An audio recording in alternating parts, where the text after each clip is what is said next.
Hello, this is Param Eftekari, the co-founder and EVP of Research at GTRA. I'm joined with Theresa Grafenstine, the Inspector General at the U.S. House of Representatives, and we are at the December 2012 GTRA Council meeting. Theresa, welcome. Thank you so much, Param. So Theresa, we're here to talk about securing the federal IT ecosystem. We've heard a lot of talk about the fact that an environment that was already complicated has become even more complex with the cloud and mobility. And I'm wondering if you can kind of talk about some of those complexities and how is that making life more difficult for security executives and the government as a whole? Absolutely, Param. I think with complexity, it's because the threat is constantly evolving. And so when you add into sort of that overall landscape, all these different technologies, all these wanting to give the workforce flexibility to be able to do their jobs better, all these moving parts completely adds to the complexity. Mm-hmm. And so with complexity, there's a lot of flexibility and the ability to meet our needs and to be able to make our lives easier, but it also increases our threat, our day-to-day threat. Yep. So from a security professional standpoint, that makes their jobs exponentially more difficult. Sure. Because now, instead of having a sort of a finite set of risks and controls that they need to monitor, it's a huge landscape of all these different moving parts that they need to take into account as they come up with their overall strategy. Absolutely. We've been talking about the fact that whereas before, at a minimum, this complex environment was fully owned by agencies and the systems owners, mm-hmm. Now you have an environment where you have vendors, you have the cloud, and it's just making things even more difficult, more messy. And all these different stakeholders, to your point. And then when you add into that move in government where we want to become more transparent.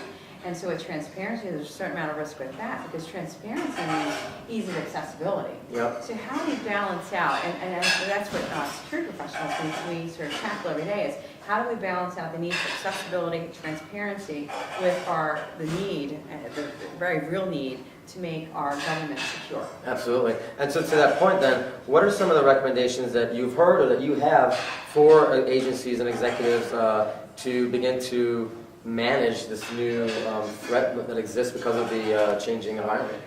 Okay, terrific. So what I think this conference has been wonderful in helping to sort of prioritize what our threats are.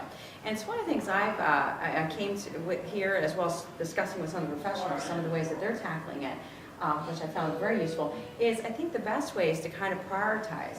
Not all the risks are the same. Yeah. So we need to really approach this from a risk-based perspective. So you look at what you're doing and the different controls and the data that you're protecting, and you say, okay, this is my really high risk. This is, if this gets out into the public space, it's going to be detriment to national security, confidentiality, personal data, those types of things. So you segment those off, and that's the stuff that you really focus a lot of your energies on.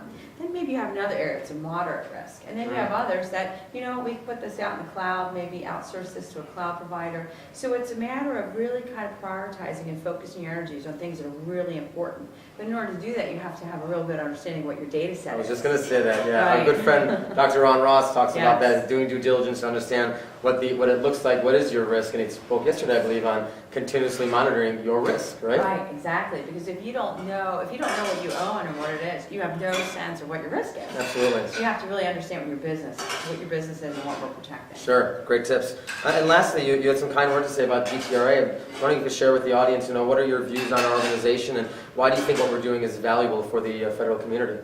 I think I have loved this conference. I really have. I had the opportunity to attend last year, and I spoke with Dr. Ross, and it was the first time I had been exposed to your organization, and I was so impressed that I needed to make sure I cleared my calendar up, and actually I'm here for the whole conference this year. Excellent.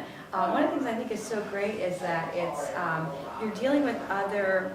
I guess I'll back it up. I guess I got to a point in my career when I was on sort of the newer end of my career. It was a lot easier to find conferences because it's sort of the worker bee. You're kind of doing the nuts and bolts stuff. As you progress through your career, you get to a point where it's like, okay, where do I get trained? And where do I network with people who are my peers? And so one of the things I think is so terrific about GTRA is that this truly is a networking of senior peers, lots of C-level types of folks. And so we're all dealing with very similar risks, similar challenges, resource constraints, and so it's great to hear how they're approaching things. Absolutely. And it's a very sort of safe environment to kind of talk about that because we're all all feds and Absolutely. stuff. And so we're all dealing with very similar challenges, and so I just have felt that this has been very just worth all of my time. Oh, fantastic, Theresa. Well, thank you so much for your time, and look forward to enjoying you here the rest of the conference. Absolutely. Thank you so much. Thank you. Bye-bye.